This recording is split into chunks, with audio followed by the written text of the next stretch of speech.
sécurité. À quelques kilomètres de là, ce camping accueille aussi des naufragés du confinement, des ouvriers portugais qui n'ont pas pu rentrer chez eux, mais aussi cette famille de Hollandais. Ils ont décidé de changer de vie pour vivre dans un bateau et bien sûr, la livraison est retardée. Les quelques semaines en mobil-home vont se transformer en mois. Ce serait bien qu'il soit fini pour le 1er juillet, comme ça quand on sera en congé, on pourra en profiter un peu encore, mais ça, c'est pas si ça va se faire. La vie en camping est souvent synonyme de légèreté, mais évidemment pas maintenant, le gérant y veille. Du coup, c'est un peu compliqué d'expliquer aux gens qu'il y a des règles à respecter et qu'il faut être sérieux avec tout ça parce que c'est pas une blague. Et que donc, tout ce qui était apéro, tout ce qui était jeu en commun, tout ça c'est terminé. Dans cette clairière, toujours dans le camping, vivent Clara et Bruno. Eux aussi se sont retrouvés coincés ici pendant le confinement.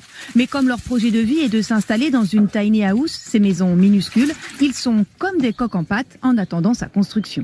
C'est plus grand qu'à certains appartements. On a une terrasse, un jardin immense. Donc ça va, il y a pire. Pendant toute cette période, le camping évidemment est fermé aux touristes. Ici comme ailleurs, le confinement n'est pas des vacances.